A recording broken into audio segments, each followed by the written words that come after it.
Bonjour. Dans ce chapitre, avec Simon, qui est le sujet du livre, donc il raconte sa biographie, nous allons parler d'une mission qu'il aura traitée avec un nouvel officier traitant. Et donc, le chapitre du livre s'appelle « Le code de Poutine », c'est ainsi qu'il le nomme. Donc nous sommes le 13 septembre 1998.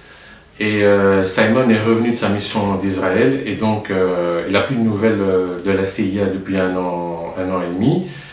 Et donc il va vouloir rentrer en contact avec la CIA pour avoir des nouvelles ou avoir un travail à faire pour eux. Et donc c'est ainsi qu'il va se connecter à son ordinateur. Donc l'ordinateur, c'est toujours le même processus. Soit on utilise des adresses email anonymes, ou alors il va sur un site internet qu'il connaît. Et donc là, il va cocher des cases avec la souris et Mickey va apparaître et va lui demander de faire une action. Donc il va télécharger l'image avec Mickey et en fait c'est de la sténographie, c'est-à-dire que dans l'image il y a un message et donc là on lui donne un rendez-vous qui est à la Piazza San Ignacio de Rome en 1998, donc le 13 septembre. Donc il se rend sur place et retrouve son officier traitant qui s'appelle Steve. Et Steve lui annonce qu'il s'en va et que donc il va lui présenter un nouvel officier traitant qui s'appelle Daniel. Donc ils se rendent sur la place et Simon remarque tout de suite que Daniel n'est pas bien habillé, qu'il ressemble à un clochard. Et donc il se pose beaucoup de questions, Simon, sur son nouvel officier traitant. Mais parlons un peu de cet officier traitant. Donc en fait il s'appelle Daniel, il aurait la cinquantaine, d'après ce que j'ai compris dans le livre. Et donc Daniel, en fait il a une belle couverture, c'est qu'il est un dessinateur. Il réalise des portraits sur, sur une des places à Rome. 3 fois par semaine il est là, et donc il réalise des portraits pour les touristes, pour les Romains, ceux qui veulent se prendre en portrait, quoi. Ce sont les dessins en fait qu'il fait, quoi.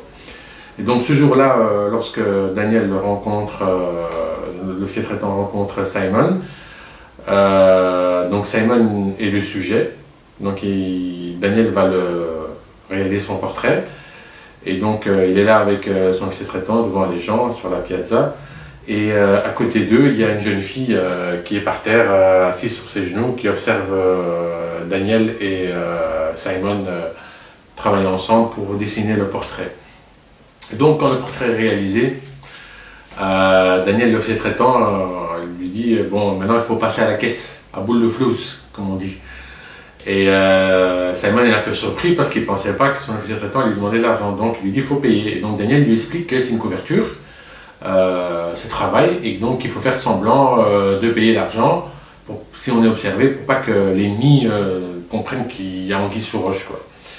Et donc il s'exécute et donc ils partent après avoir réalisé le dessin. Il prend ses rouleaux de papier, son tabouret et son cadre où il dessine et ils s'en vont tous les trois. Ils vont manger dans un café, tout ça, donc ils font connaissance. Le premier rendez-vous se passe bien, donc il n'y a pas de problème. Donc là, on découvre dans le livre que Natalia, en fait, qui est avec eux, qui est partie manger, c'est comme ça qu'elle s'appelle, elle est russe. Elle vient près d'une frontière chinoise, si je me rappelle bien, qui est mixte à la Russie. Et en fait, le sujet du livre, c'est le père de Natalia, qui est membre, alors je vous cite bien comme c'est écrit dans le livre, je n'invente pas, qui est membre du Conseil de coordination pour la garantie et la sécurité des moyens de codification de leur utilisation dans les structures gouvernementales et ministérielles. Donc ça, vous l'avez bien écouté, parce que après, à la fin, ça va changer. Donc en fait, c'est un type qui est un haut fonctionnaire du FSB. Et donc nous sommes dans cette époque, à l'époque quand Poutine est directeur du FSB, c'est ce qui est écrit dans le livre, donc je vais vérifier après. Et donc c'est un haut fonctionnaire, donc c'est le père de Natalia. Et donc Natalia, dans cette mission, va fournir des renseignements à Daniel, qui se trouve en fait Daniel être la boîte à lettres, l'interface entre la CIA, son officier traitant, et Natalia. Donc Natalia, en fait, c'est une jeune fille qui est mariée à Andrea, un vieux romain de Vénitie, qui a une usine de cuivre qui fait des chaussures et des sacs. il a de l'argent, donc en fait Natalia occupe un poste d'aide-soignante, elle s'occupe d'une vieille femme qui a l'Alzheimer dans son appartement. Et comment Natalia et Andrea, son mari, qui est riche, se sont rencontrés, en fait c'est parce que dans ce cadre de travail, ils ont pu se rencontrer, donc elle s'est mariée avec lui en Russie pour pouvoir échapper à la misère, entre parenthèses, à Russie pour venir en Italie. Et donc Natalia a une mère, et faut que je parle d'elle pour que vous compreniez le chapitre. Donc elle a une mère qui est en Russie, et son but c'est de faire venir sa mère et son père en Italie. Et donc elles sont pauvres, hein, la famille, et en fait avec le travail qu'elle fait pour l'agence américaine de la CIA, elle veut garder l'argent pour faire venir ses parents. Et donc voilà, ça c'est le but de Natalia. Alors qu'est-ce que je peux encore dire? Donc on va passer sur le premier rendez-vous avec l'officier traitant Daniel. Donc en fait comment il travaille Daniel, l'officier traitant avec Simon, et donc il travaille 3 jours, comme je vous ai dit, il travaille 3 jours par semaine, Daniel, et donc ces 3 jours de semaine, il les se rencontre une fois par semaine, Simon avec son officier traitant, et donc Simon va venir au premier rendez-vous que Daniel va lui fixer, et il va s'apercevoir que son officier traitant est parano. Il se méfie beaucoup, et sur la piazza de Rome, son officier traitant va lui dire qu'il va remarquer qu'il passe. Donc en fait, Simon cherche un endroit sur la piazza pour être vu de Daniel, mais il ne le trouve pas. Mais à un moment donné, Daniel va passer devant Simon et lui dire que je pense qu'on est suivi, je ne suis pas sûr. Donc en fait, quand on fait des filatures à la CIA, on a le lapin et le loup. Donc le lapin, c'est Daniel, donc il va marcher dans la rue, dans un certain schéma, et Simon, lui, c'est le loup, et donc il va suivre de loin son officier traitant pour voir s'il n'est pas suivi. Et donc c'est ce qu'ils vont faire, et en fait Simon va voir que son officier traitant il est suivi par un scooter à un moment donné, hein, qui va être bloqué par un camion ordure dans la rue, et il y a une blonde avec un foulard hein, sur le scooter, donc ils vont le prendre en chasse, l'homme et la femme Daniel, mais ils ne vont pas apercevoir Simon. Donc là, Simon, il a déjà une alerte, donc son officier traitant, il est déjà suivi. Mais Simon garde le silence, il ne dit rien. C'est ce que je vois qui n'est pas normal, quoi. Donc il ne dit rien hein, dans le chapitre. Donc ça, c'est la première mission. Hein. Donc lors de cette mission, donc, Simon lui a remis... on a été coupé, donc je reprends le récit. Donc lors de ce premier rendez-vous avec Daniel, Simon lui a remis des documents dans un tube cylindre pour dessinateur, quoi. Donc là, Daniel a pris les documents, il est parti, il n'y a pas de problème. Donc Simon, donc dans le cadre de sa mission, rencontre une fois par semaine Natalia. Et donc une fois, il est dans l'appartement, il vient la voir sur son lieu de travail. Et il voit la femme qui est vraiment l'Alzheimer, qui ne se souvient de rien. Et il voit que Natalia s'occupe de la vieille personne âgée. Et donc il décide une fois d'aller manger ensemble un quart de pizza dans la rue plus loin. Et en fait, il faut savoir aussi que Simon ne sait pas où habite Natalia. Voilà, donc il y a quelques quand même points d'interrogation hein, pour une mission comme celle-là qui pose des questions, quoi. Et donc Natalia va lui dire que sa mère, va lui annoncer que sa mère va arriver le 31 décembre en Italie et qu'elle aura avec elle des documents, en fait le code source des communications cryptées de la Russie, la Fédération de Russie, pardon. Et donc Simon, chez lui, il va mettre au point un plan. Alors le plan, il est le suivant. Donc nous sommes le 31 décembre, ils ont rendez-vous tous, Natalia, sa mère, je dis bien sa mère, parce que vous allez voir après qu'il y a des choses bizarres qui vont arriver dans la mission. Et donc ils ont rendez-vous dans une trattoria. Une trattoria, c'est un endroit où on mange des pizzas, tout ce qui est spécialité italienne, hein, la cuisine, je ne sais pas si vous connaissez, c'est très très bon, la cuisine italienne. Donc ils ont rendez-vous dans Pretoria, ça c'est la ligne directrice pour les échanges d'informations, et qu'en fait Natalia va livrer dans les toilettes de la trattoria le code source dans un livre en fait. Donc c'est ce qui est prévu. Donc le jour J, les rôles sont les suivants. Natalia vient avec sa maman et Simon fait le guetteur dans la rue à 50 mètres de l'entrée. Daniel, l'officier traitant, il est déjà dans la trattoria, il les attend. Et donc tous ces gens-là vont faire semblant de manger. Donc ça c'est le plan. Donc en fait le plan va fonctionner. Daniel va prendre le code source dans le livre avec une note manuscrite écrite en cyrillique dans les toilettes.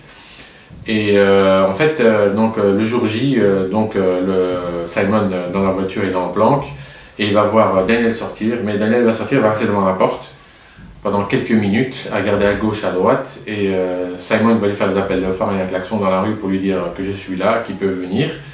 Et donc Daniel vient vers Simon et lui dit qu'il y a des choses bizarres. Et en fait, qu'est-ce qui est bizarre? C'est ceci. C'est qu'au moment où Natalia est venue dans la trattoria, Simon sortit du véhicule et il a été à leur rencontre en faisant semblant qu'ils ne se connaissaient pas. Et il a vu une troisième personne qui aurait dû être le mari. Et ça n'a pas fait tilt, parce que Simon le raconte tout de suite dans le livre. Mais en fait, de troisième personne, qui devait être une vieille personne, puisque Andrea est âgée, avec l'argent, il a acheté cette jeune fille, et il est marié avec son flouze, quoi. Parce qu'en fait, Natalia ne l'aime pas. Hein. Et donc, il dit, c'est pas son mari. Simon, à l'intérieur de lui, parce qu'il devait être vieux, et là il voit un jeune, un homme fort, et il voit une bobonne musclée aussi, et qui se trouve être la mère de Natalia, et c'est la mère de Natalia qui est là, mais l'homme ne correspond pas à Andrea, à la description de ce qu'il dansait, quoi. Et donc, ce qu'il fait part Daniel à Simon dans la voiture, il lui dit il y a quelque chose qui ne colle pas, il y a quelque chose qui ne va pas ce soir. Mais il a les informations, il a le code source hein, dans son livre, et donc il lui dit dépose-moi, on se tire d'ici. Donc ils prennent la voiture, hein, ils traversent Rome parce qu'il habite à l'autre bout. En fait, il habite près de la Tamise à Rome. Le plan suivant d'évacuation, il est le suivant. On arrive, en fait, Simon arrive dans la rue, dans une rue à sens unique. Daniel descend, il va descendre les escaliers de la Tamise sur le Tibre. Il va longer l'escalier, le canal à contresens, et donc c'est ce qui est prévu. Donc en fait quand ils arrivent, donc c'est ce qu'il fait Daniel, mais Simon il a un réflexe, c'est de sortir de la voiture, d'observer la rue de loin. Et qu'est-ce qu'il voit dans la rue de loin? Il voit une femme et un homme qui s'arrêtent, qui font demi-tour, et là il comprend que Daniel est suivi, qu'il y a un danger. Et donc Daniel va se mettre va reprendre le véhicule et se mettre à la poursuite. Simon pardon, va se reprendre le véhicule et se mettre en poursuite. Pour voir qu'est-ce qui se passe. Donc il descend une première fois à pied, donc il voit rien, il reprend le véhicule, il fait le tour de la Tamise, il passe le pont Vitéré, et donc il voit pas. Donc il redescend à pied à un moment donné, et il voit quoi? Il voit une forme humaine dans l'eau qui gît, il voit pas le visage, mais il comprend que c'est Daniel dans la Tamise, dans le Tibre. Et donc, lui, il a les informations, hein, Simon, il avait mis en dessous du siège auto, et donc il raconte ça au journaliste, hein, Fabrizio, parce que c'est Fabrizio qui écrit le livre, mais Fabrizio, c'est un journaliste, hein, et donc là, c'est la première fois qu'il va faire des recherches sur Internet, sur le site du ministère de l'Intérieur, et donc Fabrizio lui annonce que la personne, son officier traitant, Daniel correspond bien à la personne dans le Tibre, que c'est bien lui qui a été assassiné par des agents russes. Et donc, je vous lis, en fait ici c'est le document que je vais vous mettre dans la vidéo, hein, de cette nuit. En fait, le ministère de l'Intérieur publie chaque jour tous les morts non identifiés. Donc en fait, en gros, donc je vous dis, c'est la page 22 du registre général des cadavres non identifiés, mis à jour le 30 juin 2014, comme le dit l'entête, et lui montre. Donc c'est Fabrizio qui lui dit, ce registre recense tous les cadavres trouvés au fil des ans en Italie et encore sans nom. Il est publié par le bureau du commissaire extraordinaire du gouvernement pour les personnes disparues sur le site du ministère de l'Intérieur, accessible à tous. Il lui dit, lisez la partie soulignée en jaune.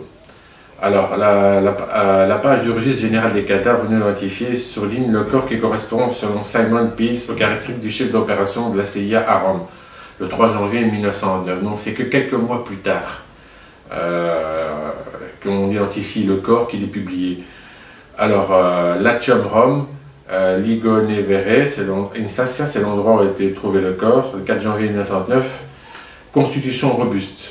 1,75 m, 80 kg, front dégarni, vêtu d'un pantalon foncé, d'une chemise en coton rayé violet, d'un t-shirt en coton vert, d'un cardigan violet avec boutons féminins de chaussures de gymnastique taille 43.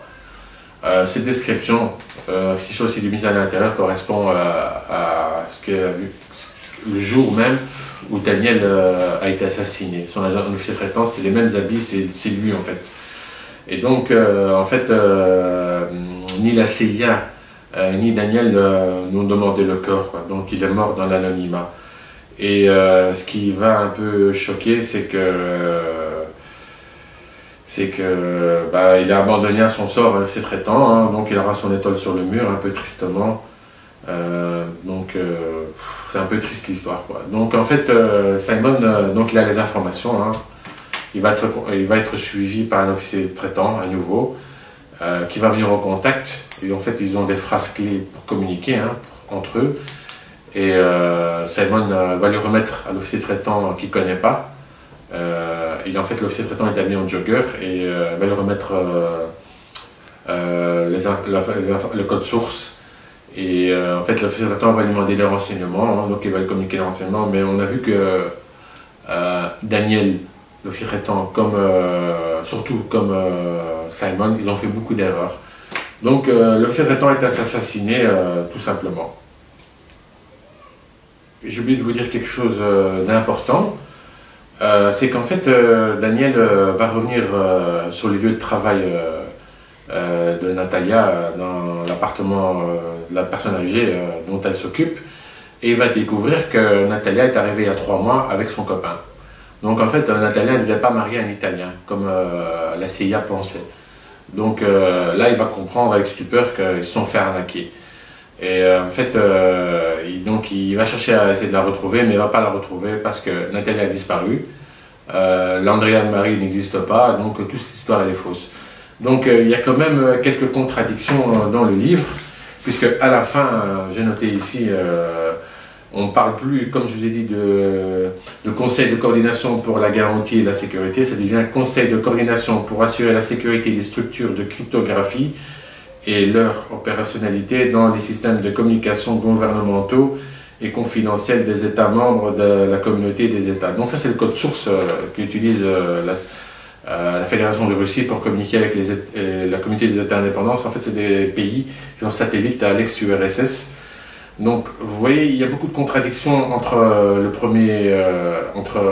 premier conseil que je vous ai donné. Ici le conseil, ça devient un conseil de coordination pour assurer la sécurité. Donc il y a beaucoup de récits. Et on voit aussi que le journaliste, la seule chose dans le livre et dans le chapitre qu'il a vérifié, c'est cette histoire de meurtre de l'officier traitant dans le Tibre. Mais à aucun moment, comme je vous l'ai dit, le journaliste avant n'a cherché à recouper les informations. Pour moi, c'est un sujet au doute, cette histoire de code source. J'ai pas l'impression que ce soit vraiment vrai comme Simon le raconte, parce que j'ai de plus en plus de doutes, hein, comme je vous ai dit dans les chapitres avec les espions du Mossad quand ils ont assassiné. Là aussi, j'ai dû chercher des informations et on n'a pas ces informations dans le livre. Là, le Fabrizio, journaliste, n'a pas recoupé l'information, n'a pas cherché des détails.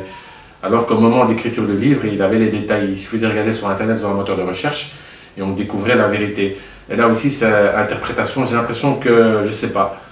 Je ne sais pas si c'est une opération d'intoxication ou si c'est un mythomane qui raconte des histoires à un journaliste. Mais franchement, en lisant la préface du livre, ça a l'air bien. Mais dans la réalité, bon, moi j'y lis beaucoup. Hein, j'ai vraiment des très gros doutes sur la réalité de cet agent de la CIA. Il y avait aussi l'enlèvement d'Omar, là aussi ça ne collait pas avec la réalité. Hein.